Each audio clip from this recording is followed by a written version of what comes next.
তো বলছে দরিদ্রশ্চ ক্ষয়রোগী নির্ভাগ্য পাপ কর্মবান অনপত্য মোক্ষ কাম শৃণুয়াৎ কথামিমাম।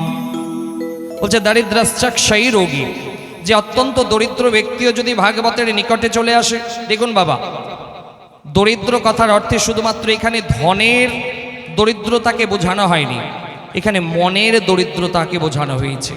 যে আজকে বহু মানুষের ধন, অনেক মানুষের ধন দৌলত আছে, কেউ সেই ধনকে খারাপ কাজে ব্যবহার করে, আবার কেউ সেই ধনকে সৎ কাজে ব্যবহার করে।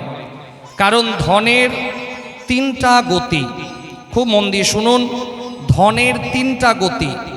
যে আজকে হয়তো যারা ভাবে যে ওরে বাপরে আমি ভাগবত করাবো, আমার এত টাকা খরচা হয়ে যাবে, তারা শুনুন, ধনের তিনটা গতি। আপনি যে আজকে যে ধন রোজগার করছেন, আপনার চলে যাওয়ার পরে সেই ধনের কি হতে পারে। তো একজন বৃন্দাবনের রসিক সন্ত খুব ভালো কথা বলেছেন, বলছে ধনের তিনটা গতি, খায়া পিয়া তো অঙ্গ लगेगा। মন দিয়ে শুনুন, খায়া পিয়া তো অঙ্গ लगेगा, दिया दान साथ जाएगा, छोड़ दिया तो जंग लगेगा। বলছে যে খায়া পিয়া তো অঙ্গ लगेगा, আপনি ধন রোজগার করছেন, আপনি যদি ভালো মন্দ ফলমূল খান তাহলে সেটা আপনার শরীরে লাগবে। কারণ কিছু কিছু আছে মানুষ এত কঞ্জুস, এত কঞ্জুস যে বাবা রসগোল্লার দোকানের সামনে দিক দিয়ে যাবে, তার ইচ্ছে হয়েছে রসগোল্লা খাবে, কিন্তু বেটা পকেট থেকে খরচা করবে না। যদি রসগোল্লা খাবো 20 টাকা খরচা হয়ে যাবে, থাক না, দেখেই নেব, পেট মন ভরে যাবে। এরকম অনেক কঞ্জুস ব্যক্তি আমরা দেখতে পাই, যে এরা খাবে না, ধনকে রেখে দেবে জমিয়ে। তো বলছে খায়া পিয়া তো অঙ্গ लगेगा, যে আপনি ধন রোজগার করে যদি সেই ধনের কিছু অংশ খাবেন তাহলে সেটা আপনার শরীরে লাগবে। দিয়া দান সাথ जाएगा, আপনি কোনো অনাথ আশ্রমে দান করেছেন, কোনো গরিব মায়ের বিয়ে হচ্ছে না, সেই মায়ের সন্তানের বিয়ের জন্য আপনি দান করেছেন, সেটা আপনার সাথে যাবে। আর সেই ধন আপনি মরার সময় সব ছেড়ে যান, ছোড় দিয়া তো জং लगेगा। আপনি যাদের জন্য ছেড়ে যাবেন, আপনার মরা বাড়িতেই পড়ে থাকবে। বড় ছেলে বলবে যে ওই রোডের ধারের বাগান আমাকে দিতে হবে, মেয়ে বলবে না না সবটা কি তুমি নেবে, আমি কেন নেব না। আপনার দেহ বাড়িতে পড়ে থাকবে, জমি জায়গা ভাগাভাগি চলবে। তো ছোড় দিয়া তো জং लगेगा, সেই ধন আপনি যখন ছেড়ে যাবেন, আপনার সন্তান ছেলে মেয়েদের মধ্যে ঝগড়া লাগবে, কেউ বলবে ওটা আমি নেব, ওটা আমি নেব। এই জন্য বাবা ধনকে সৎ কাজে ব্যবহার করতে হবে। যে আপনি অনেক রোজগার করুন, জীবনে খুব রোজগার করুন, কিন্তু সেই রোজগারের কিছু অংশকে আপনি যদি ভগবানের কাজে নিবেদন করেন, তাহলে তো বাবা সেই ধনের পরম প্রাপ্তি হয়ে যাবে, সেই অর্থ পরমার্থ হয়ে যাবে। আর সেই অর্থকে যদি আপনার ছেলে বা আপনার মেয়ে খারাপ কাজে ব্যবহার করে, তাহলে সেই অর্থ অনর্থ হয়ে যাবে। এই জন্য দরিদ্রতা কথার অর্থে মনের দরিদ্রতাকে বলা হয়েছে। যে অনেক বড় বড় মানুষ আছে বাবা, তাদের মনই নেই। যে অনেক জায়গাতে যায়, তারা বলে মহারাজজি যে অমুক জনের বাড়িতে গেলাম, অমুক বড় লোক তার বাড়িতে গেলাম। কারণ ভগবানের জন্য যখন সাহায্য চাইতে যাওয়া হয় না বাবা, ভগবানের জন্য যখন সাহায্য চাইতে যাবেন, তখন আমাদের বাড়িতে বলা হয় যে আমার বাড়ির মালিক অসুস্থ, বাড়িতে মালিক নাই, ছেলে রোজগার করছে না, এইরকম বিভিন্ন অজুহাত দেখানো হয়। যখনই ভগবানের কোনো কাজে জন্য, কীর্তনের জন্য হোক, ভাগবতের জন্য হোক, সাহায্য যদি চাইতে যাওয়া হয়, তখনই আমাদের বাড়িতে দরিদ্রতা চলে আসে। এবার এইটুকু রাখো, 5 টাকা রাখো, তোমার কাকু অসুস্থ, তোমার আরো কেউ অসুস্থ। কিন্তু সেই ভেটা আবার অন্য বিবাহ বার্ষিকীতে বড় একটা রেস্টুরেন্টে যাবে, 5000 টাকা খরচা করে চলে আসবে, গায়েই লাগবে না। কিন্তু ভগবানের জন্য যখন দিতে হবে, বড় কঞ্জুসি। দেখবেন যখন কিছু কিছু মানুষ, সবাই নয় কিন্তু অনেক মানুষ মন্দিরে যখন যাবে, পকেটে হাত ভরবে, পকেটে খোঁজাখুঁজি চলবে, যেটা সব থেকে ছোট্ট নোট, যেটা সব থেকে ছোট কয়েন, সেটাই বের করে ভগবানের দান পেটিতে দিয়ে দেবে। মানুষের মানসিকতা হয়ে গেছে এরকম। তো বলছে এই রকম মানুষও যদি গোবিন্দের নিকটে চলে আসে, ভাগবতের নিকটে যদি চলে আসে, তাহলে গোবিন্দ তার মনে সেই দরিদ্রতাকে নাশ করিয়ে তার মনের মধ্যে উদারতার প্রবেশ ঘটায়। এই জন্য ভাগবতে অবশ্যই আসতে হয়।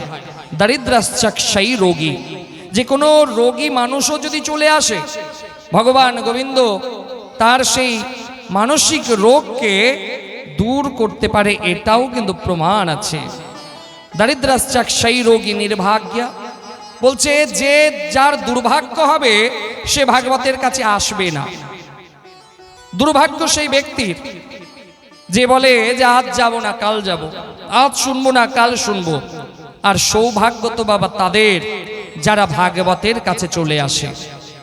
নির্ভাগ্যা পাপ কর্মবান, যে যতই পাপি তাপি মানুষ চলে আসুক না কেন, বলছে একটা জঙ্গলে একটা সিংহ যে গর্জন করলে অন্য কোনো প্রাণী যেরকম ভয় ভীত হয়ে পালিয়ে যায়, ঠিক সেই রকম ভাগবতের শ্লোক মানে সেই সিংহের গর্জনের মতন ভাগবতের একটা শ্লোকও যদি আমরা শুনে নিই, তাহলে আমাদের দেহে যে পাপরূপ কিছু প্রাণী আছে তারা আমাদের দেহ থেকে অনেক দূরে পালিয়ে যাবে।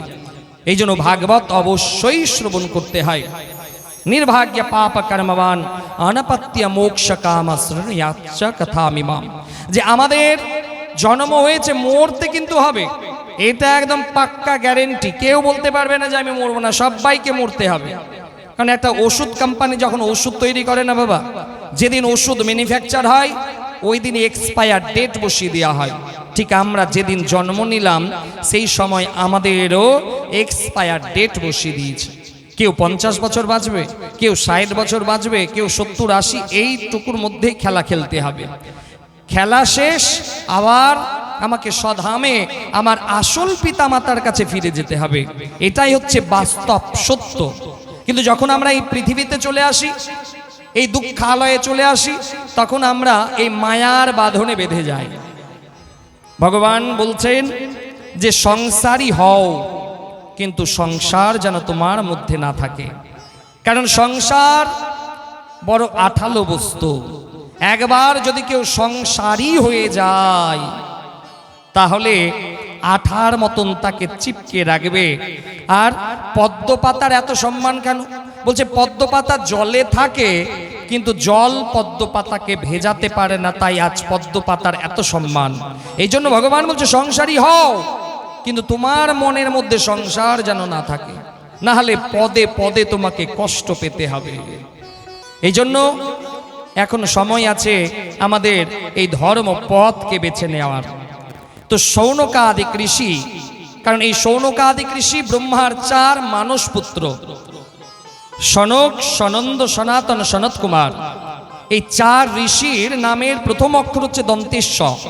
4টা ঋষির, সনক, সনন্দ, সনাতন, সনত কুমার, এই 4 ব্রহ্মার মানস পুত্র। এই 4 ঋষি একবার সূতজি মহারাজের কাছে গেলেন। সূতজি মহারাজকে গিয়ে বললেন, হে মহারাজ, কলিযুগের মানুষের উদ্ধারের পথ কি হবে? কারণ কলিযুগের মানুষের সময়ের খুব অভাব, কলিযুগের মানুষের আয়ু অনেক কম। কারণ সত্যযুগে একটা মানুষের আয়ু ছিল 1 লক্ষ বছর, ত্রেতা যুগে একটা মানুষের আয়ু ছিল 10,000 বছর, দাপর যুগে একটা মানুষের আয়ু ছিল 1000 বছর, আর কলিযুগে একটা মানুষের মোট আয়ু হচ্ছে 100 বছর। কলিযুগের মানুষের আয়ু অনেক কম। তো হে মহারাজ, কৃপা করে বলুন যে কলিযুগের মানুষের উদ্ধার কেমন করে হবে? এই 6টা প্রশ্ন করেছিল, আর এই 6টা প্রশ্নের উত্তরে সূতজি মহারাজ শ্রীমদ্ ভাগবত মহাপুরাণের কথা বলেছিলেন যে হে শৌনকাদি ঋষি, কলিযুগের মানুষের উদ্ধারের একটাই পথ, ভাগবত কথা শ্রবণ। কথাতে ধ্যান দেবেন। সূতজি মহারাজ বলছে ভাগবত কথা শ্রবণ, শোনার কথা বলা হয়েছে, এখানে অন্য কোনো কর্মকাণ্ডের কথা বলা হলো না। এই জন্য কলিযুগ এত ভালো একটা সময় যে এই কলিযুগে বাবা যে ভগবানের এই ভাগবত কথা শ্রবণ মাত্রই জীবের উদ্ধার। এই জন্য ভাগবত কথা শোনার নির্দেশ দিলেন সূতজি মহারাজ। সেই শৌনকাদি ঋষিকে বললেন যে কলিযুগের মানুষের উদ্ধারের একটাই পথ, ভাগবত কথা শ্রবণ। তারপরে কথাকে এগিয়ে নিয়ে যায়। ভাগবত কথাতে 2টো মাহাত্ম্য আসে। একটা হচ্ছে ভক্তি দেবীর উপাখ্যান। তো ভক্তিদেবের উপাখ্যান, দেবর্ষি নারদ একবার নিজের বদ্রিকাশ্রম থেকে এই ধরাধামে এলেন। দেবর্ষি নারদ মনে মনে ভাবলেন যে আমি আমার এই বদ্রিকাশ্রম থেকে একবার এই ধরাধামে যাই। কলিযুগের ঘটনা এটা, যে আমি ধরাধামে যাব, দেখি তো ধরাধামের মানুষ কেমন করে ভক্তি করে। তো দেবর্ষি নারদ যখন সেই নিজের বদ্রিকাশ্রম থেকে এই ধরাধামে এলেন, প্রথমে গেলেন কাশী, গয়া, পুষ্কর, প্রয়াগ, এই ভালো ভালো তীর্থস্থানে গেলেন।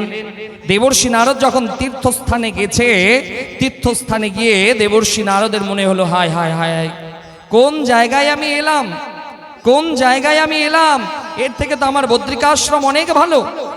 আমি ভেবেছিলাম যে আমি ধরাধামে যাব, ধরাধামে এসে দেখলাম তীর্থস্থানে, তীর্থস্থানে তো বাবা আজ মানুষ তীর্থ পুণ্য লাভের জন্য কম, এনজয় করার জন্য বেশি যায়। আগেকার দিনে যখন তীর্থধামে যেত, খালি পায়ে যেত, প্রথমে তীর্থকে প্রণাম করে তারপরে সেই তীর্থভূমিতে প্রবেশ করত। এখন বেশিরভাগ মানুষ তীর্থে যাবে আর তীর্থে গিয়ে আগে মোবাইলে স্ট্যাটাস লাগাবে, খুব এনজয় করতে এলাম। তীর্থ তো বাবা এনজয় করার জায়গা নয়। এনজয় যদি করতে হয় অন্যান্য অনেক জায়গা আছে, দার্জিলিং আছে, গ্যাংটক আছে, সেই জায়গাতে যান, কিন্তু তীর্থে কদাপি এনজয় করা যায় না। তীর্থে তো পুণ্য লাভ হয়। সেই তীর্থে আজকে ব্যবসা শুরু হয়েছে। এরা তো বাবা ভগবানকে সামনে রেখে ব্যবসা শুরু করেছে। দেবর্ষি নারদ বলছে না, আমি এক মুহূর্তেও এখানে থাকবো না। দেবর্ষি নারদ কাশী ধাম ছেড়ে গয়া ধামে যখন গেছে, যে গয়া ধামে গিয়ে দেখছে যে মানুষ ধর্মকে নিয়েও ব্যবসা তৈরি করেছে। দেবর্ষি নারদ বলছে হায় হায় হায়, এ কি আমি দেখছি, যেরা ভগবানকে সামনে রেখে পেছনে ব্যবসা করছে, এর থেকে তো আমার সেই বদ্রিকাশ্রম অনেক ভালো। তো দেবর্ষি নারদ, কারণ আজকে দেখবেন বাবা বেশিরভাগ আজকে যখন যদি মন্দিরে চলে যান, মন্দিরে যান, মন্দিরে একটা লাইন হবে ভিআইপি লাইন, হয় হ্যাঁ ইয়া না, হয় না মা, যে একজন একটা মানুষ 3 ঘন্টা 4 ঘন্টা লাইনে দাঁড়িয়ে থাকবে, আর একজন যাবে পকেট থেকে টাকা দিয়ে দেবে, আধ ঘন্টার মধ্যে ভগবানকে পৌঁছে যাবে, ভগবানের কাছে পৌঁছে যাবে। VIP line. আচ্ছা ভগবানের কাছে ভিআইপি হওয়া যায়? ভগবানের কাছে তো বাবা ভিআইপি হওয়া যায় না। শুনেছি ভগবানের কাছে যেতে গেলে ভক্ত হতে হয়, কিন্তু আমরা কলিযুগে ভগবানের কাছে ভিআইপি হয়ে গেলাম। তো ভিআইপি লাইনে যারা দাঁড়ায়, মাফ করবেন কেউ যদি কোনোদিন দাঁড়িয়ে থাকেন, তো ভিআইপি লাইনে যখন দাঁড়িয়েছেন, আপনার পেছনে কয়েকশো মানুষ, হয়তো সকাল থেকে শুরু করে সন্ধ্যা পর্যন্ত কেউ কোনো মা নিজের সন্তানকে কোলে নিয়ে দাঁড়িয়ে আছে, আর আপনার কাছে আজকে অর্থ আছে, সেই অর্থের বিনিময়ে আপনি 500 টাকা 1000 টাকা দিয়ে ভগবানের কাছে পৌঁছে গেলেন, ভগবান কি আপনার উপরে সন্তুষ্ট? কদাপি নয়। তো একজন সন্ত খুব ভালো বলেছে, বলছে এই ভিআইপি লাইনে কারা দাঁড়ায়? ভিআইপি কথার ফুল ফর্ম এখানে বলা হয়েছে যে ভিআইপি লাইনে তারাই দাঁড়াবে, ভিআইপি ভেরি ইম্পর্টেন্ট পাপি। বলো রাধে রাধে। যে ভিআইপি লাইনে যারা যাবে তারা হচ্ছে ভেরি ইম্পর্টেন্ট পাপি। এই জন্য বাবা মন্দিরে গিয়ে কদাপি ভিআইপি নয়, কারণ ভগবানের কাছে আমরা সবাই ভক্ত, নট ভিআইপি। কিন্তু আজকে কলিযুগের মানুষ আমরা ভগবানের কাছে ব্যবসা শুরু করে দিয়েছি। দেবর্ষি নারদ বলছে না, আমি আর এক মুহূর্তই তীর্থধামে থাকবো না। দেবর্ষি নারদ সেখান থেকে গেল বাবা একটা কলিযুগে একটা ঘরে, গৃহস্থ বাড়িতে। গৃহস্থ বাড়িতে যখন প্রবেশ করেছে, গৃহস্থ বাড়িতে প্রবেশ করায় দরজাতে প্রবেশ করেছে, দেবর্ষি নারদের কানে এলো গৃহে কলহ লেগেছে সকালবেলায়। কলিযুগের মানুষ জানেও না যে সকালবেলায় ভগবানের নাম করা হয়, কিন্তু কলিযুগে সকাল হলো শাশুড়ি বৌমাকে গাল দিচ্ছে, বৌমা শাশুড়িকে গাল দিচ্ছে। এমনকি বলছে ছেলেকে যতদিন বিয়ে দেননি মা, ততদিন ছেলে আপনার। ছেলেকে যেদিন বিবাহ দিয়ে দেবেন, ঘরে যখন দেবীজি চলে আসবে, তখন কিন্তু ছেলে আপনার কথা শুনবে না, ছেলে তখন বৌমার কথাই শুনবে। ছেলের যখন কোনো কাজ করতে হবে, ছেলে নিজের ভাইদের সঙ্গে পরামর্শ করবে না, সেই ছেলে তখন শ্বশুর বাড়ির লোকেদের সঙ্গে পরামর্শ করবে। এই আপনাদের কথা বলছি না, আপনারা তো সবাই ভালো, যারা আসেনি তাদের কথা বলছি, বলো রাধে রাধে। কারণ কলিযুগে দেবর্ষি নারদ দেখছে যে কলিযুগে একটা ছেলের বিবাহের পরে সেই ছেলে নিজের ভাই, নিজের বাবা, নিজের মায়ের সঙ্গে কোনো পরামর্শ নয়, সেই ছেলে পরামর্শ করছে নিজের শ্যালকের সঙ্গে, নিজের শ্বশুর শাশুড়ির সঙ্গে। তো দেবর্ষি নারদ বলছে না, এই বাড়িতেও আমি থাকবো না। অন্য একটা বাড়িতে গেছে, সেই বাড়িতে সকালবেলায় ঝগড়া অশান্তি। দেবর্ষি নারদ ভাবলো যে আমি এই বাড়িতে এলাম, না জানি একটু ভগবানের মন্ত্রপাঠ শুনতে পাবো, শঙ্খধ্বনি শুনতে পাবো। হায় হায় হায়, শঙ্খধ্বনি তো দূরে থাক, সকালবেলাতে এমন জোরে চিৎকার হচ্ছে, বাসন ফেলাফেলি চলছে। তো দেবর্ষি নারদ বলছে না, আমি আর এখানেও থাকবো না। দেবর্ষি নারদ আর একটা বাড়িতে গেছে, সেই বাড়িতে তখন পুজো করছিল একজন স্ত্রী, পুজো করছিল। দেবর্ষি নারদ ভাবলো, যাক এতক্ষণে বোধহয় আমি একটা ধর্মপরায়ণার বাড়িতে এলাম। দেবর্ষি নারদ যখন তার ঠাকুর ঘরে প্রবেশ করেছে, আর সেই সময় সেই স্ত্রী ভগবানকে পুজো করছে। দেবর্ষি নারদ বলছে, হা হা হা হা, মন ভরে গেল। 4 তীর্থে ঘোরার পরেও আমি শান্তি পেলাম না, কিন্তু আজকে এই বাড়িতে এসে দেখছি যে সেই স্ত্রী ঠাকুর ঘরে গেছে, তার মানে ভগবানের পুজো করবে। দেবর্ষি নারদ খুব আনন্দভাবে সেই জায়গা দাঁড়িয়ে আছে। কিন্তু ঘটনা ঘটল কি, কলিযুগের মানুষ এত কঞ্জুস যে ভগবানকে ভোগ লাগানোর সময় বাবা কৌটো থেকে সেই নকুল দানা দেবে। তো নকুল দানা কৌটো থেকে ঢালতে গিয়ে একসঙ্গে 8-10টা নকুল দানা পড়ে গেছে। সেই মা তড়ি ঘড়ি বলছে, আরে বাপরে অনেক পড়ে গেল, সেখান থেকে 8-10টার মধ্যে 5টাই উঠিয়ে কৌটাতে আবার ভরে দিল। ভগবানের থালা থেকে উঠিয়ে কৌটায় ভরে দিল। না, ভগবানের কাছে 2টাই থাক, এটা আবার কালকে লাগানো যাবে। দেবর্ষি নারদ বলছে, হায় রাম রাম রাম। দেবর্ষি নারদ মনে মনে ভাবছে যে আমি একটা বাড়িতে এলাম যেখানে ভগবানের পুজো করা হবে, সেখানে দেখলাম কি, সেখানে কিছুক্ষণ দাঁড়িয়ে আছে দেবর্ষি নারদ। এবার কলিযুগের মানুষ সকালবেলা মর্নিং ওয়াকের নামে বেরোবে, আর লোকের বাগানের ফুল চুরি করে নিয়ে আসবে ক্যারি ব্যাগে ভরে করে, আর ভগবানকে সেই ফুল দিয়ে শৃঙ্গার করছে। দেবর্ষি নারদ বলছে, হাই কে কি দেখছি আমি, কলিযুগের মানুষ। যে কলিযুগের মানুষ জানে না যে ফুলকে কদাপি চুরি করতে নাই।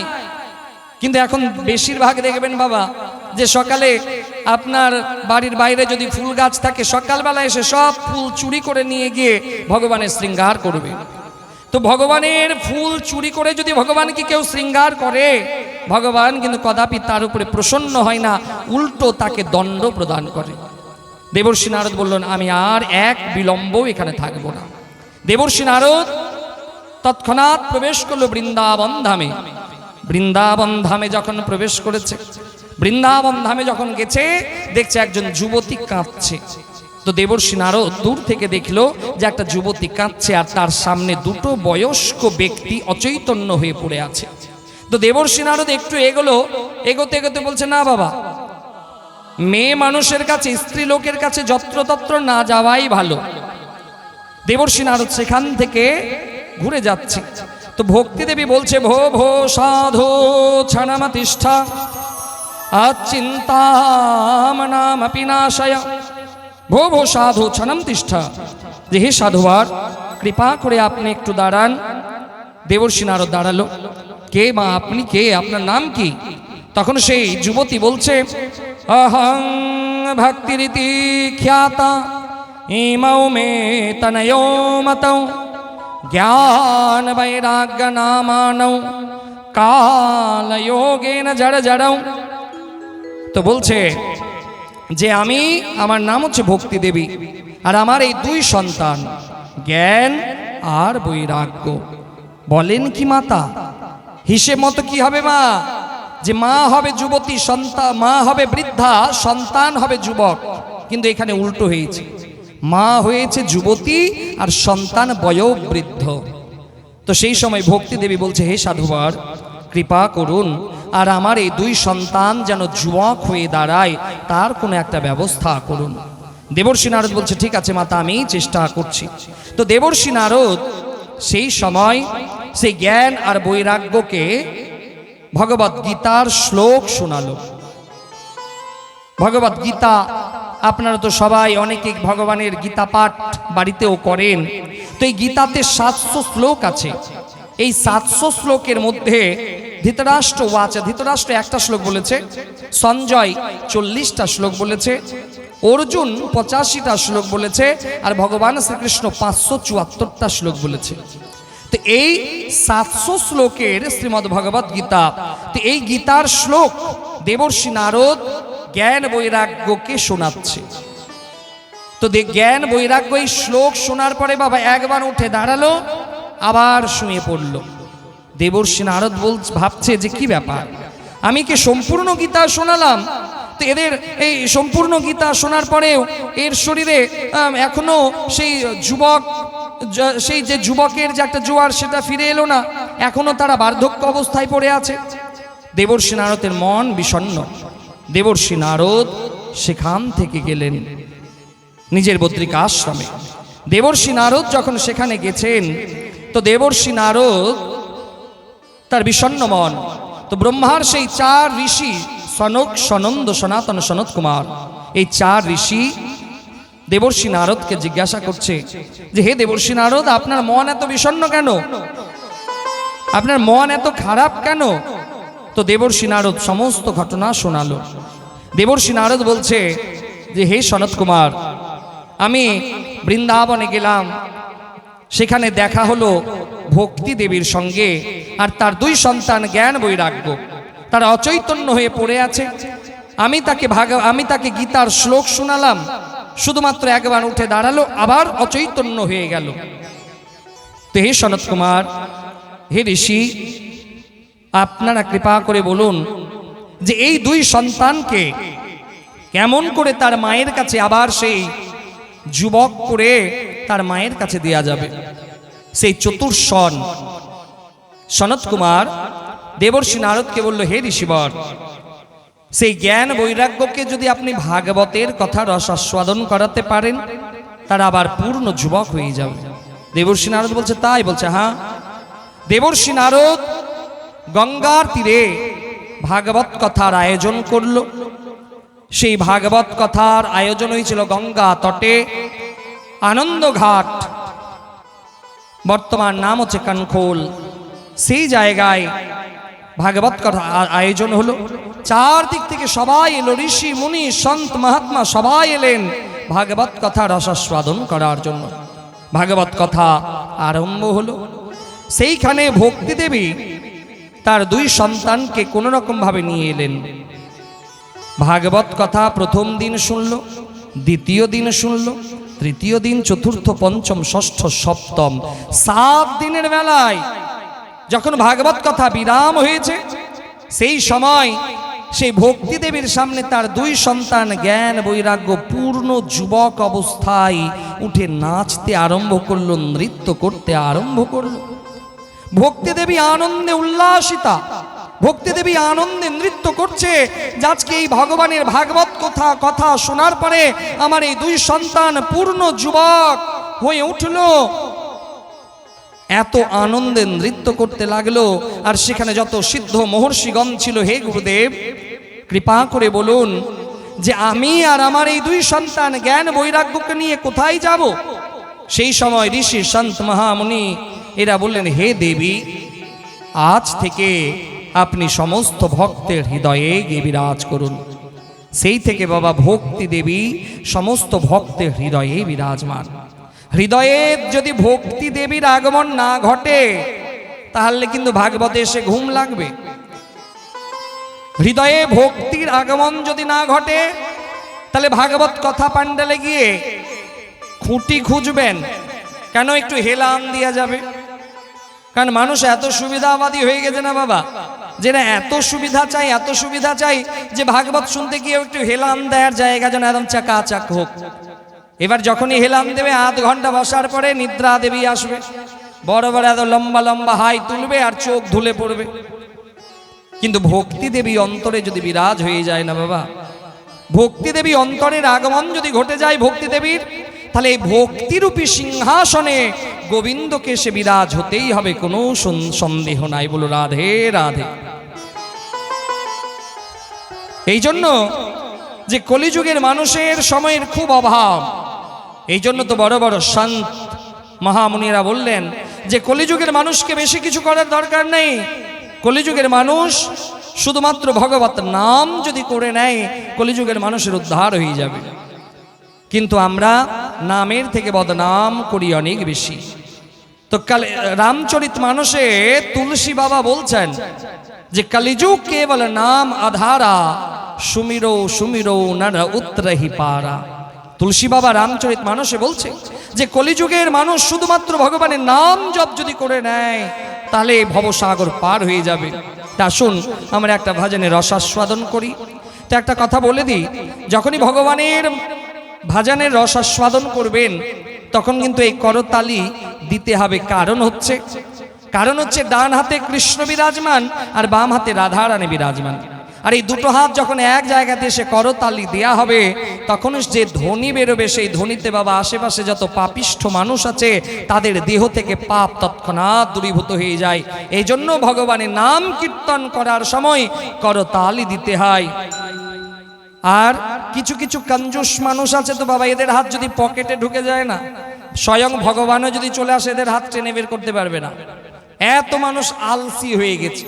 আর যাদেরকে ভগবান হাত দিয়েছে তারা করতালি দেবেন, আর যাদেরকে হাত দেয়নি তাদের দেয়া দরকার নাই। বলো রাধে রাধে। এত আস্তে কেন? আজকে খাওয়া দাওয়া কি ঠিকঠাক হয়নি? জোরে বলতে হবে রাধে রাধে। এই দেখুন আমার সঙ্গে যারা এসেছেন না এরা একটু কানে কম শুনতেই পায় না। একটু জোরে বলুন তো যেন শুনতে পাই। রাধে রাধে। তা শুন আমরা একটা ভজনের রসাস্বাদন করে কথাকে এগিয়ে নিয়ে যাই। जिसके हृदय में राम नाम बंद है, जिसके हृदय में राम नाम बंद है, उसको हर घड़ी आनंद ही आनंद है, उसको हर घड़ी आनंद ही आनंद है।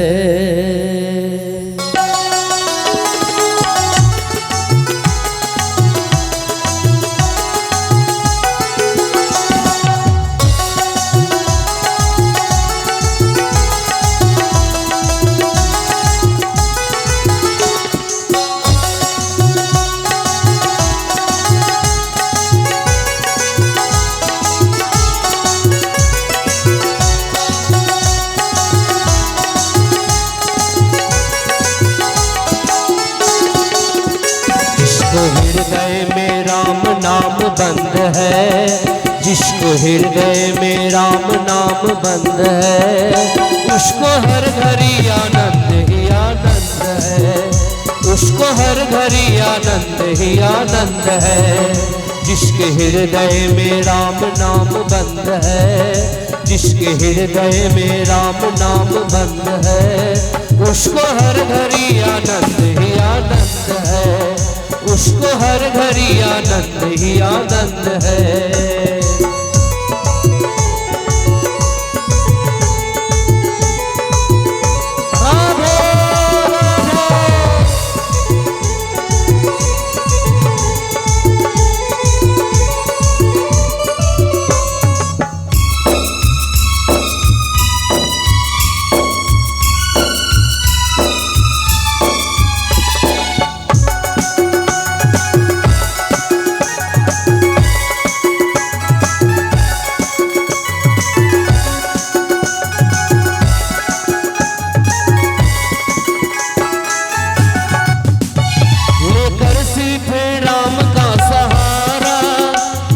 दुनिया के करके किनारा,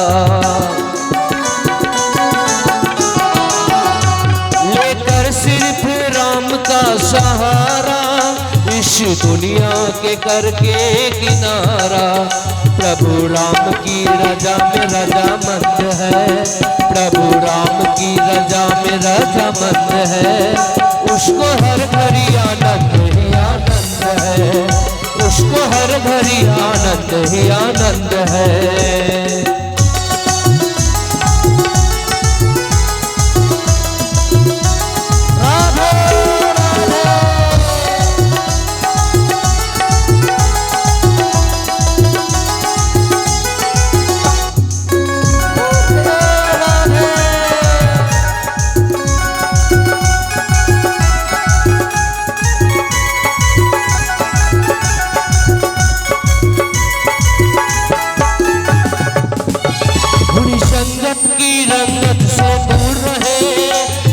चुगली कभी किसी से न कहे।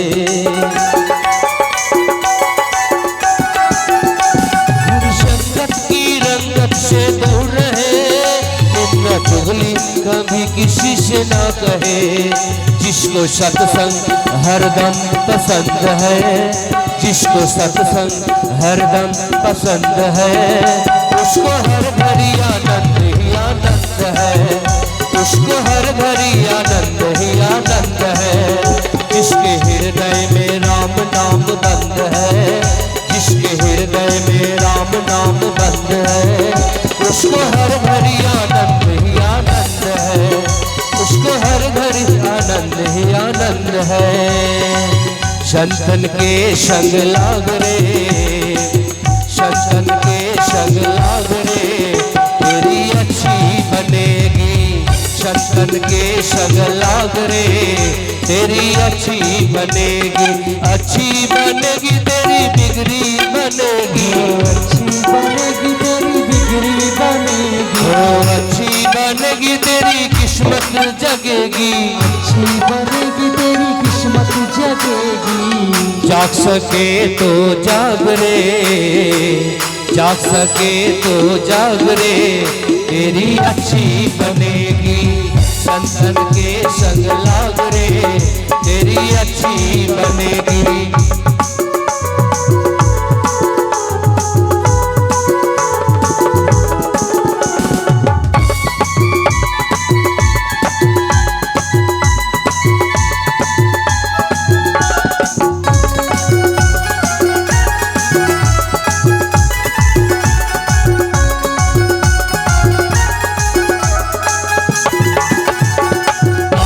से तो हंस बना दे, से तो हंस बना दे, काबा से तो हंस बनावे, से तो हंस करावे।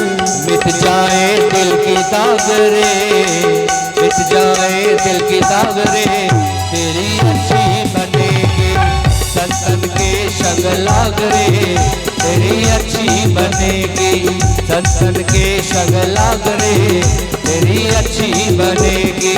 संतन के संग लाग रे, तेरी अच्छी बनेगी। संतन के संग लाग रे, तेरी अच्छी बनेगी। संतन के संग लाग रे, तेरी अच्छी बनेगी।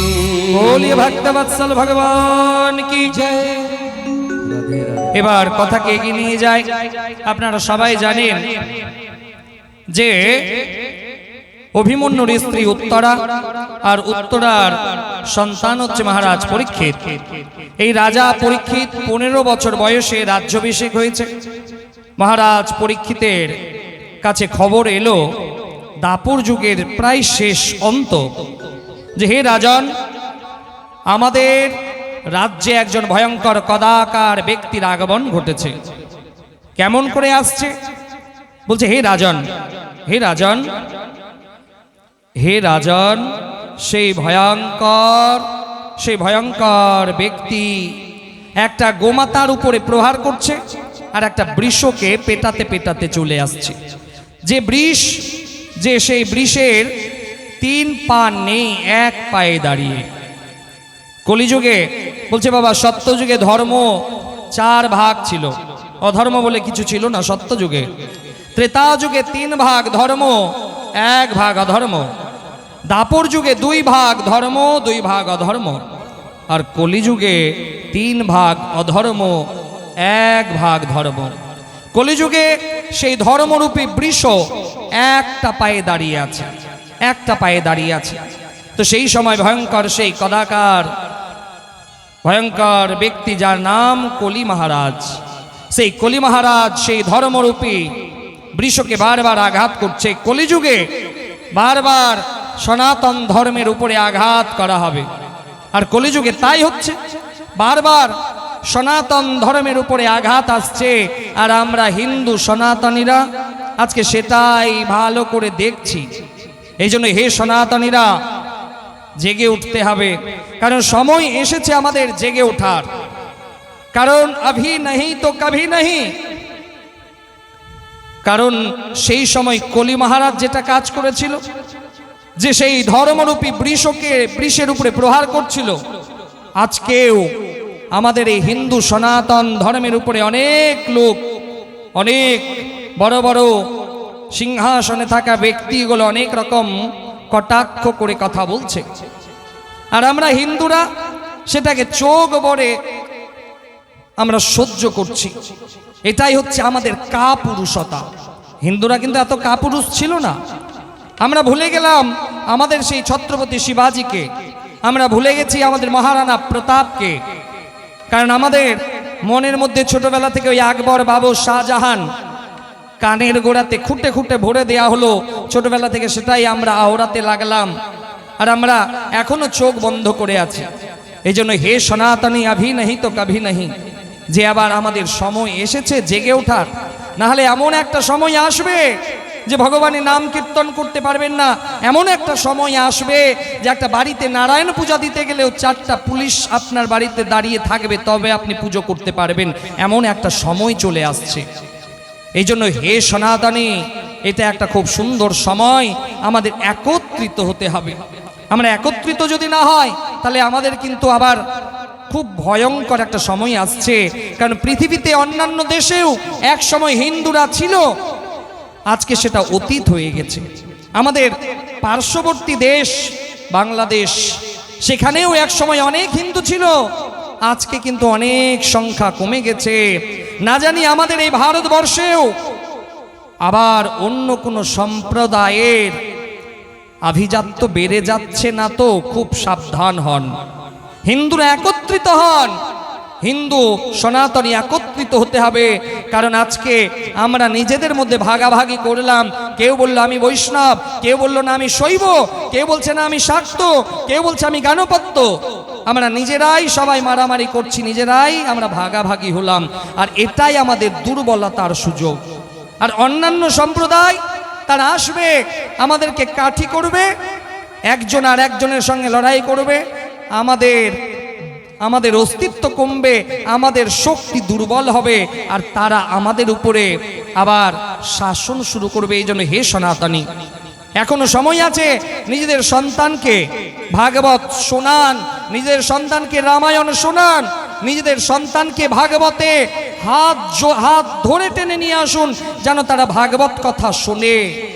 নাহলে এমন একটা সময় আসবে যে এখন তো বাবা আপনাদের ছেলে মেয়েরা এখন তো সবাইকে হাত জোর করে প্রণাম করছে। এইরকম যদি চলতে থাকে তাহলে এমন একটা সময় আসবে যে আমাদের পরবর্তী জেনারেশন হাত জোর করা ভুলে যাবে, তখন হাতটা এইরকম করতে হবে। বলো রাধে রাধে। এই জন্য হে সনাতনী, সময় এসেছে আপনার পরবর্তী জেনারেশন যেন আবার আপনার পূর্বজদের কাছে হাত জোর করে প্রণাম করে, এটাই যেন দেখতে পান। না হলে এমন, কারণ কিছুদিন আগেই তো বাবা একজন সিংহাসনে বসে থাকা একজন ব্যক্তি বলছে যে যারা ইসলামে জন্ম নেয়নি তাদের দুর্ভাগ্য। তার মানে ইন্ডিকেট করা হলো সবাই ওই ধর্মটাকে গ্রহণ করো, তাহলে ভালো থাকবে। কেউ বলছে যে হিন্দু মানে হিংসা ছড়ায়। যেখানে হিন্দু ছিল সত্যের পূজারী, যেখানে হিন্দুকে সনাতনী বলা হয়, এই সনাতনের প্রথম অক্ষর হচ্ছে স, সয়ে সত্য। হিন্দুরা সবসময় সত্যের পূজারী হয়, হিন্দুরা সবসময় সত্যকে পূজা করে। কিন্তু আজকে সেই উচ্চ সিংহাসনে থাকা ব্যক্তি বলছে হিন্দু হিংসা ছড়াচ্ছে। এই জন্য হে হিন্দু সনাতনী, আমাদের এখন শুধুমাত্র ঘরে ঢুকে থাকলে হবে না, এমন একটা সময় এসেছে রুখে দাঁড়াতে হবে, সঙ্গবদ্ধ হতে হবে। কারণ হিন্দুদের কাছে সব আছে, হিন্দুদের কাছে আছে বিদ্যা, হিন্দুদের কাছে আছে বুদ্ধি, হিন্দুদের কাছে আছে ধন অর্থ। একটা জিনিসের অভাব আছে হিন্দুদের কাছে একটা জিনিসের অভাব, সেটা হচ্ছে সঙ্গবদ্ধের অভাব। হিন্দুর কাছে ধন আছে, বুদ্ধি আছে, বিচার আছে, কিন্তু একটা জিনিস নাই, সংঘ, একতা শক্তি নাই।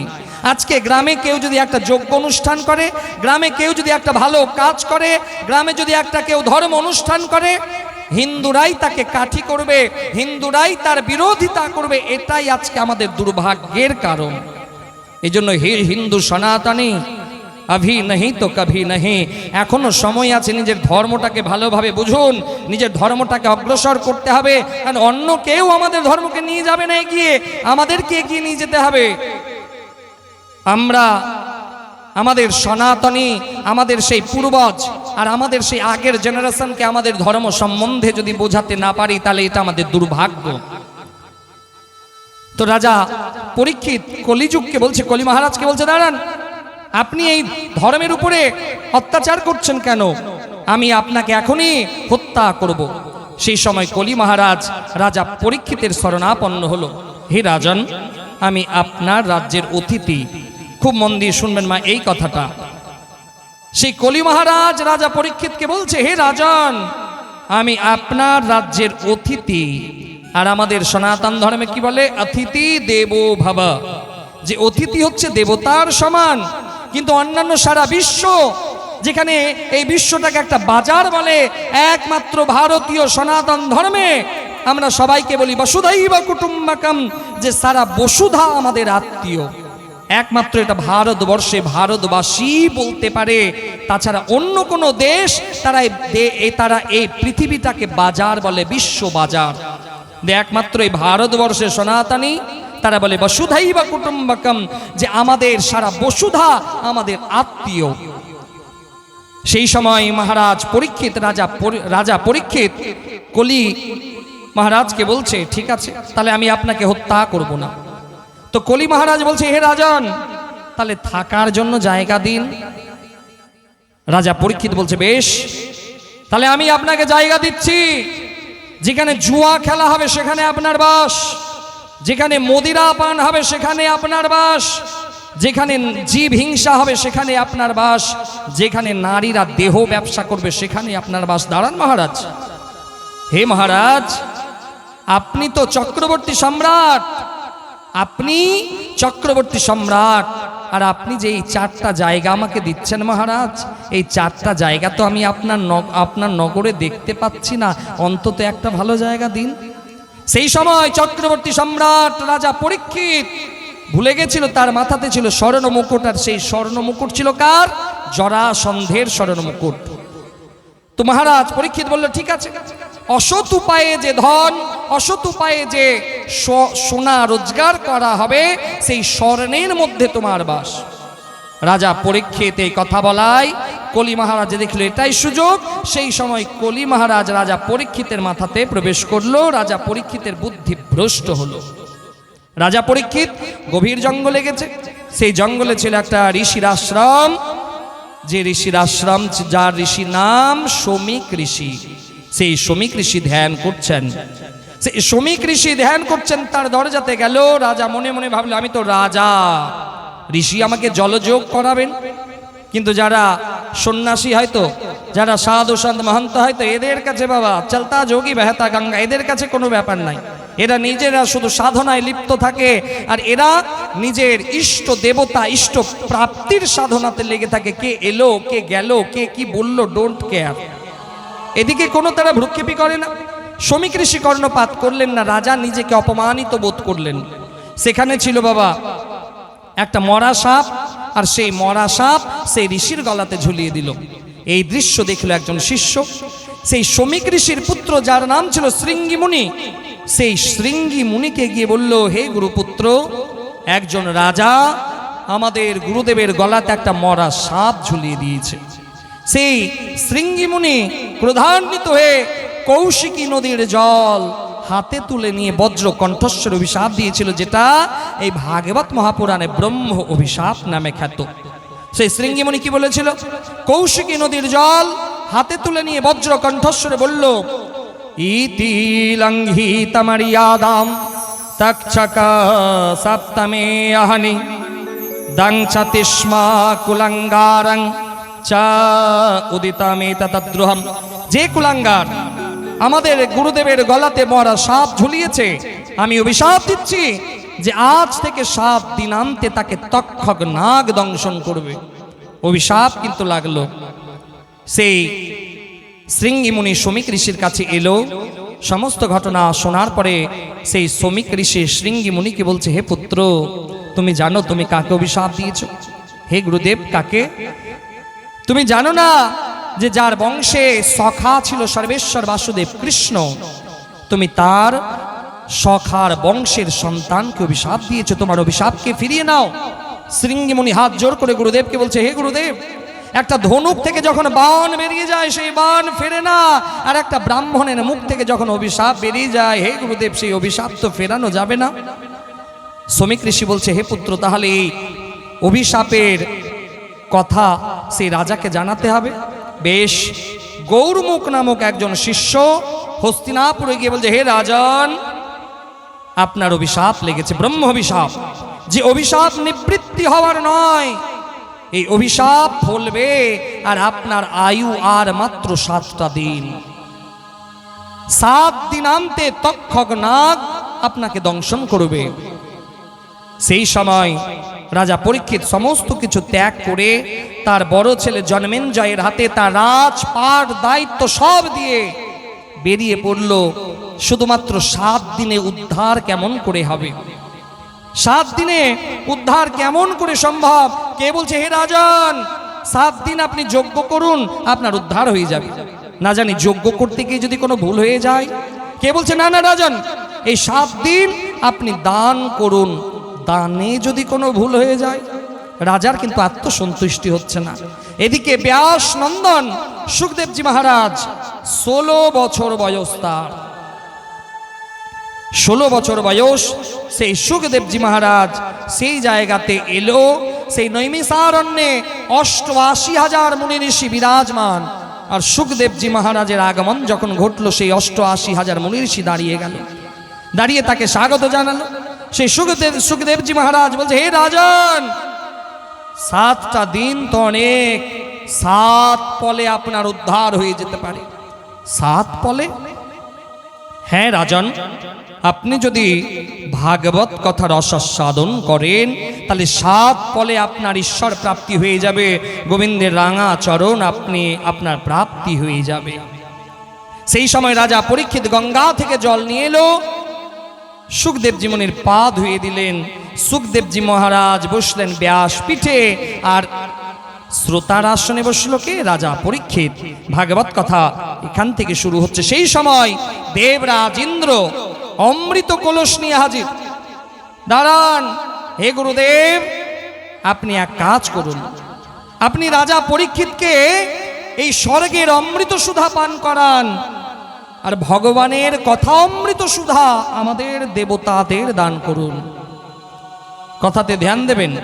দেবরাজ ইন্দ্র সুখদেবজি মহারাজকে বলছে, হে গুরুদেব, আপনি এই স্বর্গের অমৃত সুধা, যে স্বর্গের অমৃত সুধাকে গ্রহণ করলে মানুষ অমর হয়ে যায়, মৃত্যু ঘটে না তার, হে গুরুদেব, আপনি অমৃত সুধা পরীক্ষিতকে পান করান, আর ভগবানের কথা অমৃত সুধা দেবতাদের দিয়ে দেন। সুখদেবজি মহারাজ রাজা পরীক্ষিতকে বলছে, হে রাজন, চয়েস ইজ ইয়োর, যে আপনার সামনে দুটো রাস্তা, আপনি দেবরাজ ইন্দ্রের দেওয়া অমৃত সুধাকে পান করলে আপনি অমর হয়ে যাবেন, আর ভগবানের কথা অমৃতকে গ্রহণ করলে আপনার গোবিন্দ চরণ প্রাপ্তি হয়ে যাবে, গোবিন্দ প্রাপ্তি হয়ে যাবে। বলুন মহারাজ, আপনি কি চান? রাজা পরীক্ষিত হাত জোর করে গুরুদেবকে বলছে, হে গুরুদেব, আমি দেবরাজ ইন্দ্রের দেওয়া অমৃত সুধাকে যদি গ্রহণ করি তাহলে আমি অমর হয়ে যাব, কিন্তু আমার ভগবত প্রাপ্তি ঘটবে না, আমার ঈশ্বর প্রাপ্তি ঘটবে না, আমার গোবিন্দ প্রাপ্তি ঘটবে না। আর আমি ভগবানের কথা অমৃতকে যদি গ্রহণ করি তাহলে 7 দিনে আমার ভগবত প্রাপ্তি ঘটে যাবে। হে গুরুদেব, আমি দেবরাজ ইন্দ্রের অমৃত গ্রহণ করব না, আমি ভগবানের কথা অমৃতকে গ্রহণ করব। সুখদেবজি মুনি বলছে, বাহ বাহ রাজা পরীক্ষিত, আমি এটাই চেয়েছিলাম, যে আমার শ্রোতা সাধারণ কোনো শ্রোতা নয়, এই জন্য যারা ভাগবত শ্রোতা হয় তারা অতি পুণ্যবান, যারা ভাগবত কথা শ্রবণ করেন তারা অতি পুণ্যবান, তাদেরকে দেবতাও তাদের উপরে সন্তুষ্টি প্রদান করে। কেন? যে ভাগবত কথা দেবতারাও পায়নি, শ্রোতা পেয়েছিল, এই জন্য দেবতারাও সেই শ্রোতাদের, যারা ভাগবত কথা মন দিয়ে শোনে, দেবতারাও সেই শ্রোতাগুলোকে সন্তুষ্টি জ্ঞাপন করে, সন্তুষ্টি প্রদান করে। আপনারা সাধারণ কোনো মানুষ নয়। এখানে যতজন এসেছে মা, এরা নিজের ইচ্ছাতে কেউ আসতে পারেনি, ভগবান এদেরকে সিলেক্টেড করেছে। আজকে যাও অমুক জায়গাতে গোবিন্দের কথা হচ্ছে, তুমি যাও শুনবে, ইউ আর সিলেক্টেড পারসন। যে আপনারা যতজন এসেছেন সবাই কিন্তু ভগবানের সিলেক্টেড করা। কারণ এই গ্রামে তো আরো অনেক মানুষ আছে, গ্রামের মানুষ এসে পৌঁছতে পারেনি, অনেক দূর দূর থেকে চলে এসেছে গোবিন্দের কথা শোনার জন্য, কারণ গোবিন্দ তাদেরকে পাঠিয়েছে। এই জন্য আপনারা যারা ভাগবত কথা শ্রবণ করতে এসেছেন, এরা কিন্তু সাধারণ কেউ নয়, এদেরকে ভগবান পাঠিয়েছে বলে আজকে আপনারা এসেছেন। এখান থেকে ভাগবত কথা আরম্ভ হচ্ছে। সুখদেবজি মহারাজ রাজা পরীক্ষিতকে সৃষ্টি তত্ত্ব বোঝাতে আরম্ভ করল, যে এই সৃষ্টি কেমন করে হলো। মহারাজ পরীক্ষিতকে, রাজা পরীক্ষিতকে সুখদেবজি মহারাজ বলছে যে হে রাজন, নারায়ণের নাভিকমল থেকে ব্রহ্মার জন্ম, আর ব্রহ্মার ডান অঙ্গ থেকে মনু মহারাজের জন্ম, আর ব্রহ্মার বাম অঙ্গ থেকে শতরূপার জন্ম।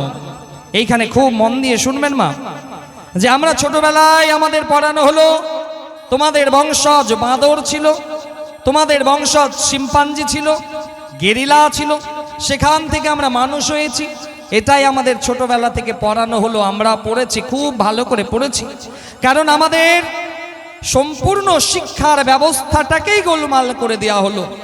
কারণ ভারতবাসীরা সাধারণ কেউ ছিল না, বলছে সারা বিশ্ব যখন পড়াশোনা জানতো না, ভারতবর্ষের ঋষি মুনিরা তখন পুরাণ রচনা করেছেন, গ্রন্থ রচনা করেছেন। সারা বিশ্বে যখন পড়াশোনার প্রচলন অনেক কম ছিল, এই ভারতবর্ষে 42টা বিশ্ববিদ্যালয় ছিল, যার নিদর্শন আজও বিহারের নালন্দা তক্ষশিলা বিরাজমান। ভারতবর্ষে 42টা বিশ্ববিদ্যালয়। কিন্তু আজকে আমরা ভারতীয়রা সেই ইতিহাসকে পড়লাম না, আমরা বিদেশিদের ইতিহাসকে পড়লাম। আমাদের শিক্ষা ব্যবস্থাকে পরিবর্তন করে দেয়া হলো। এক সময় এই ভারতবর্ষে গুরুকুলের সংখ্যা ছিল প্রায় 38 থেকে 40 হাজার, আর সেই সময় মাদ্রাসা ছিল মাত্র 34টা, প্রায় 100 বছর আগে। আর আজকে বাবা হিন্দু সনাতনীদের গুরুকুল হাতে গোনা মাত্র 30 থেকে 32টা, আর মাদ্রাসা হচ্ছে 42,000-এরও বেশি। ফলস্বরূপ আপনারা অবলোকন করে দেখুন যে আমরা কোথায় এসে উপস্থিত হলাম। কারণ আমাদের শিক্ষা ব্যবস্থাকে একদম তছনছ করে দেয়া হলো। কারণ বলছে যে সারা পৃথিবীতে যখন পড়াশোনার ব্যবস্থা ভালো ছিল না, বিদেশিরা ভারতবর্ষে এসে শিক্ষা লাভ করতেন। চীন দেশ থেকে হিউয়েন সাং ফাইয়ান ভারতবর্ষে এসে পড়াশোনা করলো। কিন্তু আজকে ভারতীয়দের আমাদেরকে বারবার বলা প্রমাণ করা হলো যে আমরা নিরক্ষর ছিলাম। কারণ হলো এটা দোষ ম্যাকলে যখন এই ভারতবর্ষে এলো 1858 খ্রিস্টাব্দে একটা আইন পাশ করালো, যে আইনকে বলা হয় ইন্ডিয়ান এডুকেশন অ্যাক্ট। 1858 খ্রিস্টাব্দে এই ইন্ডিয়ান এডুকেশন অ্যাক্ট যখন এটা আইনকে ধার্য করা হলো, সে আইনের প্রথম ভারতবর্ষের গুরুকুলকে বন্ধ করে দেওয়া হলো। ভারতবর্ষের গুরুকুলে যেসব ছাত্রদেরকে শিক্ষা দেওয়া হতো, সেই সব গুরুদেবদের জিভ কেটে দেওয়া হলো যেন তারা শিক্ষা প্রদান করতে না পারে। সেই সব গুরুদের হাত কেটে দেওয়া হলো, সেই সব গুরুদেবের চোখ অন্ধ করে দেওয়া হলো যেন তারা তাদের সন্তান, তাদের শিষ্যদেরকে ভারতবর্ষের সংস্কৃতি যে শিক্ষা, ভারতবর্ষের সংস্কৃতি যে কালচার, সেই কালচার যেন প্রদান করতে না পারে। ম্যাকলে তার বাবাকে যখন চিঠি লিখছে, সেই চিঠি আজও লন্ডনের একটা লাইব্রেরিতে আছে। যে লাইব্রেরিতে যে চিঠি, সেই চিঠিতে লেখা আছে, ম্যাকলে তার বাবাকে লিখছে যে বাবা, চিঠিটা ইংলিশে তার বাংলা ট্রান্সলেট হচ্ছে যে বাবা, ভারতবর্ষকে এমনি পরাস্ত করা যাবে না, ভারতবর্ষের উপরে এমনি শাসন করা যাবে না। ভারতবর্ষের উপরে শাসন করতে গেলে আগে ভারতবর্ষকে শোষণ করতে হবে, আর ভারতবর্ষকে শোষণ করা তখনই সম্ভব এদের গুরুকুল যদি বন্ধ করে দেওয়া হয়। ভারতবর্ষের সনাতন ধর্মকে অবৈধ করে দেয়া হলো, ভারতবর্ষের শিক্ষা ব্যবস্থাকে ধূলিসাৎ করে দেয়া হলো। তারপরে ম্যাকলে তিলে তিলে আজকে ভারতবর্ষের শিক্ষা ব্যবস্থাটাকে জলাঞ্জলি দিয়েছে। আজকে তার ফল আমাদের এখনো ধারণ করতে হচ্ছে। এই জন্য হে সনাতনী, আমাদের বংশজ বাঁদর ছিল না, আজও তো বাবা জঙ্গলে হাজার হাজার বাঁদর আছে। আমাদের গ্রামেও 2-4 হাজার বাঁদর আছে। 4-5 বছর হলো আমাদের গ্রামেও অনেক বাঁদর এসেছে। 4-5 বছর থেকে আমি ফলো রেখেছি, দেখি তো বাঁদরের বেটা একটাও মানুষের মতন হয় কিনা। এখনো বাবা একটাও দেখতে পেলাম না যে বাঁদরের পেট থেকে মানুষের মতন দেখতে বেরোলো। তাহলে আমাদের ইতিহাস কি বলল? 5,500 বছর আগেকার এই ভাগবত মহাপুরাণে আমাদের ইতিহাস বলল যে আমরা বাঁদরের বংশজ নয়, আমরা ব্রহ্মার বংশজ, আমরা ব্রহ্মার সন্তান। আমাদের পূর্বজ ছিল নারায়ণ, কারণ নারায়ণের নাভি কবল থেকে ব্রহ্মার জন্ম, আর ব্রহ্মার ডান অঙ্গ থেকে মনু মহারাজের জন্ম, আর বাম অঙ্গ থেকে শতরূপার জন্ম। এই মনু মহারাজের সন্তান আমরা, এই জন্য আমাদেরকে মানুষ বলা হয়। আমরা কোনো বানরের বংশজ নয়, আমরা তো ব্রহ্মার বংশজ, আমরা তো নারায়ণের বংশজ। কিন্তু আমাদেরকে পড়ানো হলো যে তোমাদের এই ছিল, তোমরা এই সব বংশ থেকে তোমাদের জন্ম হয়েছে। না, আমরা ব্রহ্মার বংশজ, আমরা নারায়ণের বংশজ, আমরা সাধারণ কেউ নয়। এই জন্য হে সনাতনী, নিজের ধর্মটাকে উন্মোচন করুন, না হলে এমন একটা দিন আসবে যে আস্তে আস্তে আমাদের সনাতন ধর্মকে রসাতলে নিয়ে যাওয়া হচ্ছে। আমরা ওয়েস্টার্ন কালচার নিজের জীবনে নিজেকে নিযুক্ত করে দিচ্ছি। মাফ করবেন, একটা কথা বলে দিই, হয়তো অনেকের অজানা। আমাদের সনাতন ধর্মে যখনই ভগবানের আরতি করা হয়, প্রদীপ জ্বালিয়ে আরতি করা হয়, সনাতন ধর্ম গ্রন্থে পুরাণে প্রদীপের মন্ত্র আছে, দীপের মন্ত্র আছে। কিন্তু আমরা এমনভাবে, হয়তো আমাদের অজানা, আমরা ওয়েস্টার্ন কালচারকে ধারণ করছি যে আজকে ভগবানকেও আরতি করতে গিয়ে মোমবাতিকে ব্যবহার করছি। মাফ করবেন, কথাটা হয়তো অনেকের অজানা। তাহলে এই মোমবাতি জ্বালানো হয় কোথায়? মোমবাতি জ্বালানো হবে খ্রিস্টানদের গির্জাতে, কারণ খ্রিস্টানদের জন্য মোমবাতি, খ্রিস্টানদের গির্জাতে বাবা কোনোদিন তারা মাটির প্রদীপ জ্বালিয়ে তারা আরতি করবে না, তারা সবসময় ক্যান্ডেল মোমবাতি জ্বালাবে। আরে আমরা তো সনাতনী, আমাদের তো সনাতন ধর্মে বললো মাটির প্রদীপ বানাও। মাটি যদি তোমার কাছে হাতের কাছে না পাও, আটার প্রদীপ বানাও। আটার প্রদীপ বানায় না অনেকে, আটারও প্রদীপ বানানোর বিধান আমাদের সনাতন ধর্মে আছে। এই জন্য আমাদের ঋষি পরম্পরায় আমাদের বলা হলো যে প্রদীপ দিয়ে আরতি করো, তাহলে ভগবানের আরতি করা হবে। আর মোমবাতি তো বাবা সেই গির্জাতে খ্রিস্টানদের জন্য জ্বালানো হয়।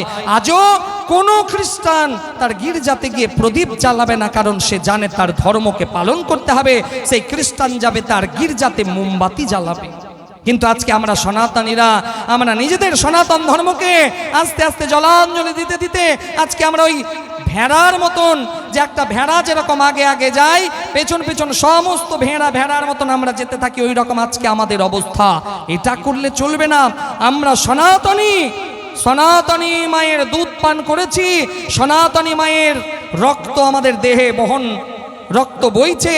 এই জন্য আমাদের সনাতন ধর্মে যেটা নির্দেশ দেওয়া হচ্ছে সেটাই আমাদের পালন করতে হবে। শ্রীমদ্ ভগবত গীতাতে বলছে, স্বধর্মে নিধনং শ্রেয়া পরধর্ম ভয়াবহ।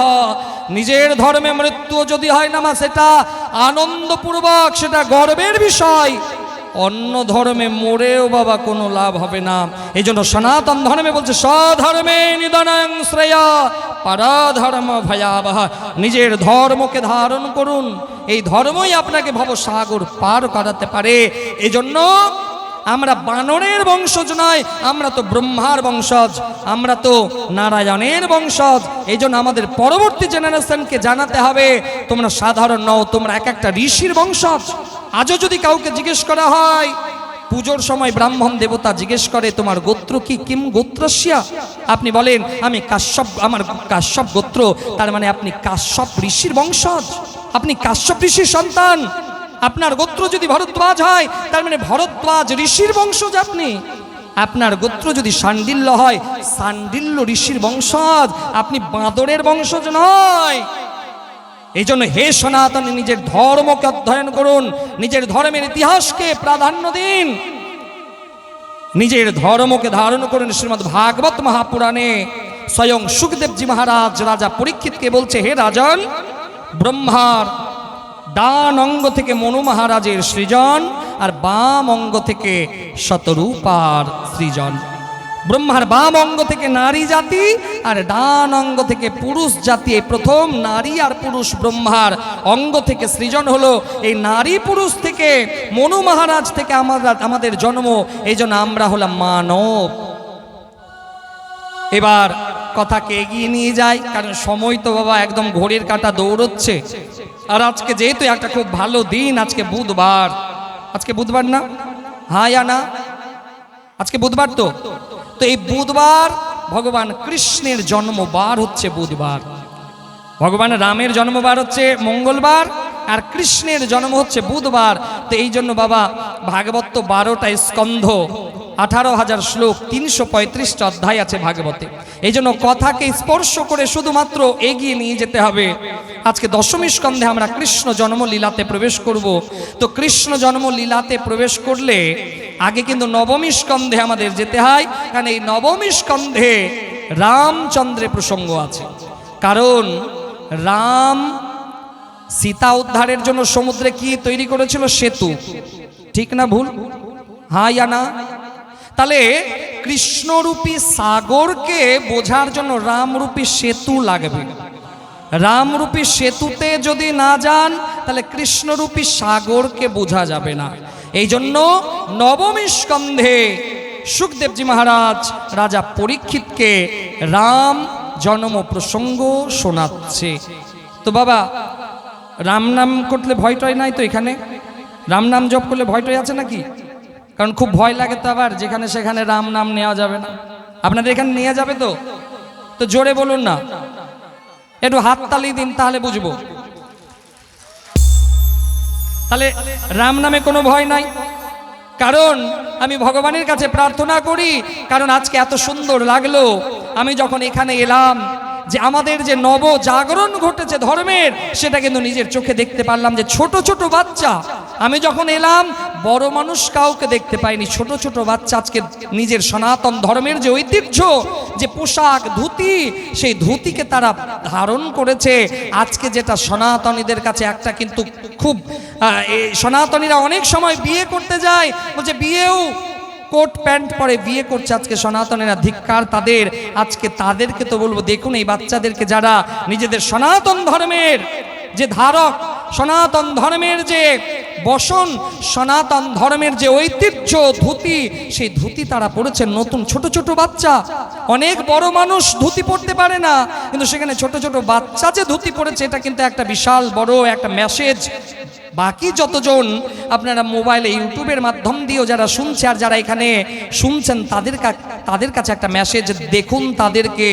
কারণ হিন্দু সনাতনীরা আজকে মুসলমান ভাইকে দেখুন, তারা 8 বছরের একটা বালক হোক বা 80 বছরের একটা বৃদ্ধ, তারা মসজিদে যখন যাবে, তারা পায়জামা পাঞ্জাবি পরেই তারা মসজিদে যায়। কিন্তু আজকে হিন্দু সনাতনীরা আমরা ধর্ম জায়গাতে যাব, ধর্ম অনুষ্ঠানে যাব, তবু আমাদের ধর্ম অনুষ্ঠানের যে পোশাক, সেটা পরবো না, বিধর্মীদের পোশাক পরবো। নামটা বললাম না, যারা বোঝার আছে বুঝে যান, কারণ নাম বলতে গেলে অনেকের খারাপ লাগতে পারে। হাততালি বাজাবেন তো এত কাঞ্জুসি করে না করছেন, জোরে বাজান। কারণ সনাতনীরা ধর্ম অনুষ্ঠানে যাবে, কীর্তনের জায়গাতে যাবে, দেখুন তাদেরকে, তারা নিজের উপাসনা স্থলে যায়, তাদের যেটা ঐতিহ্য সেটাকে পড়ে যায়। কিন্তু এখন হিন্দু সনাতনীরা ধুতি পরা বাদ, ওই যে একটা এসেছে, কি বলে তাদেরকে, কি বলে, ওই যে একজন একটা ডান্স করেছিল না, কি ডান্স করেছিল যেন, একটু জোরে বলুন। যারা পড়ে এসেছে তাদের কানে যেন চলে যায়। আমি তো বাবা বলবো না, আপনারা বলুন। রাধে রাধে। এবারে দেখবেন যারা হয়তো পড়ে এসেছে তারা বলবে, বাপরে বাপ, এখান থেকে উঠে পালাতে পারলেই বাঁচি। এখন আর কেউ উঠবে না, মাথা খারাপ, আর উঠে যায়। তো এই জন্য আমি তো ভাগ্য বিধাতার কাছে প্রার্থনা করব জয়সা দিন আয়েগা ভারত কা বাচ্চা বাচ্চা জয় জয় শ্রী রাম বলেগা। আপনারা প্রার্থনা করবেন না যে আপনারা চান না যে আপনাদের বংশজ যেন শ্রীরাম নাম জপ করে?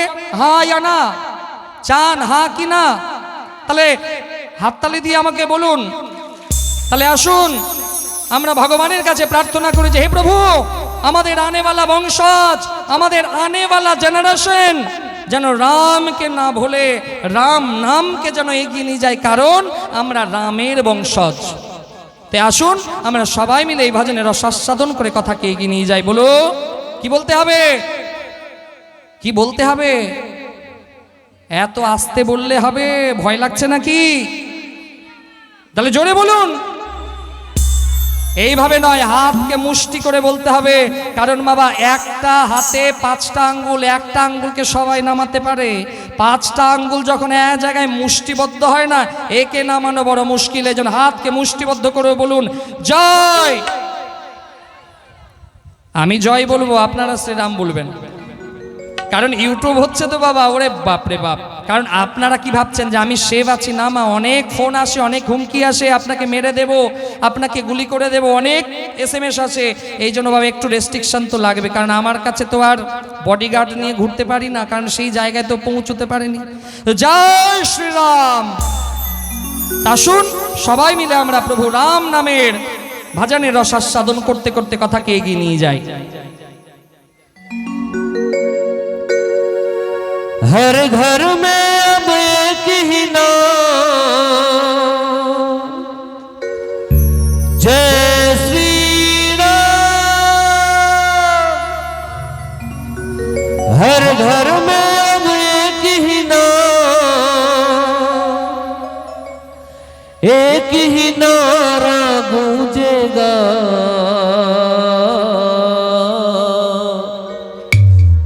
मेरे भारत का बच्चा बच्चा जय जय श्री राम बोलेगा।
भारत का बच्चा बच्चा, ओ मेरे भारत का बच्चा बच्चा, जय जय श्री राम बोलेगा।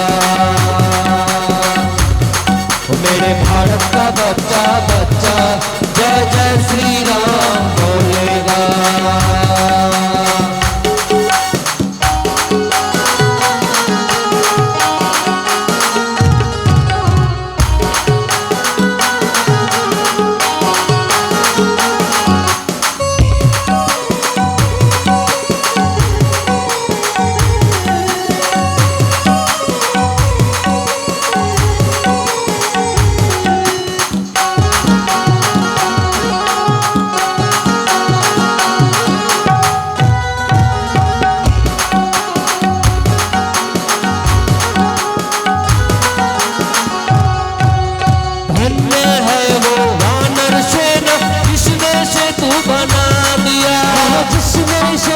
बना दिया लिखकर नाम राम पत्थर पर, पानी में था तेरा दिया, पानी में लहरा दिया।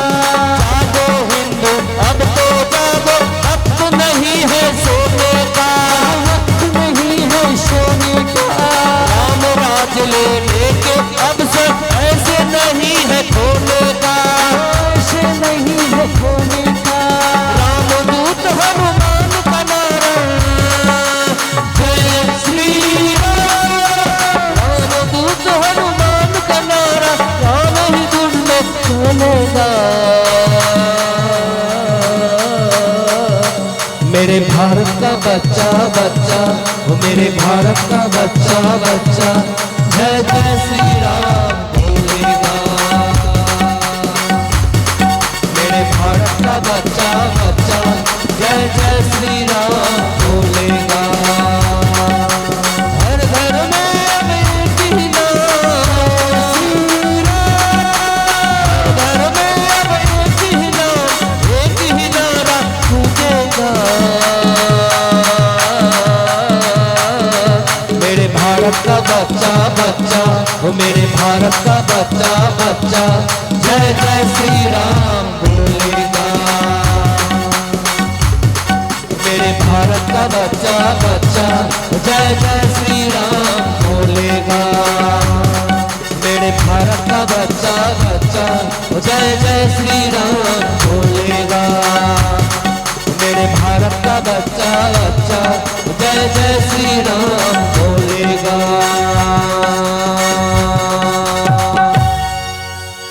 भारत का बच्चा क्या बोलेगा?